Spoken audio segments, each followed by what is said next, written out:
एक बार की बात है। होली का त्योहार आने वाला था। गांव में होली की तैयारियां शुरू हो गई थी। मार्केट में तरह तरह के रंग और पिचकारियां आ गई थी। मुनिया को होली का त्योहार बहुत ही पसंद था। मुनिया ने अपनी माँ से कहा, माँ, मुझे भी पिचकारी चाहिए। हाँ मुनिया, पिचकारी ले लेना। अभी तो होली आने में समय है। अभी तुम पिचकारी ले लोगी तो उसे तोड़ दूगी।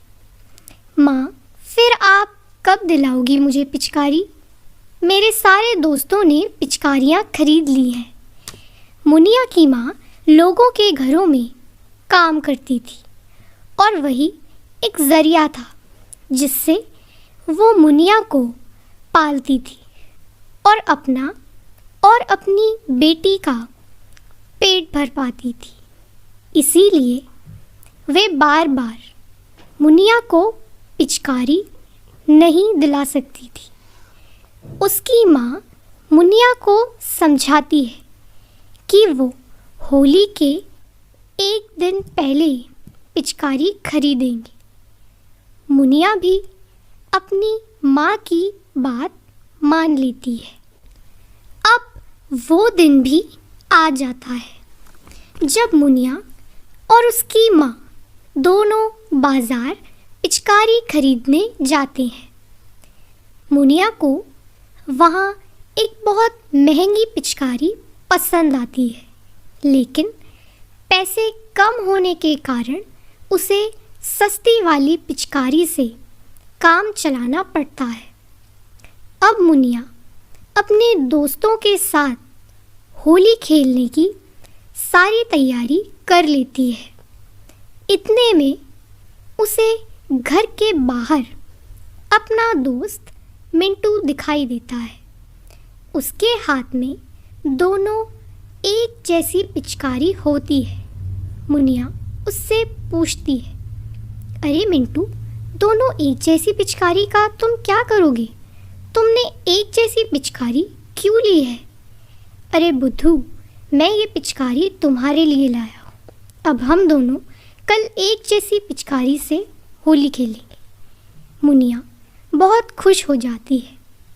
मिंटू मुनिया का बहुत अच्छा दोस्त होता है और जो सामान मिंटू अपने लिए लेता है वैसा ही सामान वो मुनिया के लिए भी लेता है। दूसरे दिन दोनों बहुत होली खेलते हैं। होली खेलने के दूसरे दिन सबके हाथ पैरों पर रंग का बहुत बुरा असर होता है, लेकिन मुनिया और मिंटू पर रंग का कोई असर नहीं होता। तुमने देखा मुनिया, रंग वाले के रंगों के कारण सब कितने परेशान हो रहे हैं। हाँ, लेकिन मिंटू, हम दोनों ने भी तो उसी दुकान से रंग खरीदे थे, पर हम दोनों पर रंगों का कोई असर नहीं हुआ। दोनों को लगता है कि ये सब साधारण बात है। अब दोनों अपनी पिचकारी को अगली होली के लिए संभाल कर रख लेते हैं, लेकिन उन दोनों के साथ कुछ अजीब सी घटनाएं होने लगती है। वो दोनों जिस चीज़ की भी इच्छा करते हैं वो उन्हें मिल जाती है। मुनिया मिंटू से कहती है कि होली के बाद से उसके साथ अजीब घटनाएं हो रही हैं। जो वो मांगती है उसे मिल जाता है। मिंटू भी कहता है कि उसके साथ भी ऐसा ही कुछ हो रहा है। फिर दोनों मिंटू के घर जाकर उस जादुई पिचकारी को अपने सामने रखकर उससे पूछते हैं, क्या तुम एक जादुई पिचकारी हो? तब पिचकारी से आवाज़ आती। हाँ, मिंटू और मुनिया जाकर मिंटू के पिता को सारी बात बताते हैं। मिंटू के पिता उनसे कहते हैं कि उन्होंने वो पिचकारी एक गरीब आदमी से खरीदी थी। उस आदमी को देखकर लग रहा था जैसे उस आदमी को पैसों की बहुत ज़रूरत हो। फिर वो लोग उस गरीब आदमी को ढूंढते हैं और उससे पूछते हैं कि उसे वह पिचकारी कहाँ से मिली। तब वह उन्हें बताता है कि मुझे यह पिचकारी एक आदमी ने दी थी।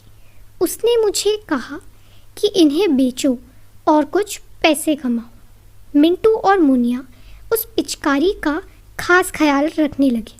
तब से उन्होंने उसे सिर्फ अच्छे कामों के लिए इस्तेमाल किया। अगर आपको हमारी कहानियाँ अच्छी लगी तो हमारे चैनल को सब्सक्राइब करें और बेल आइकन को दबाना ना भूलें।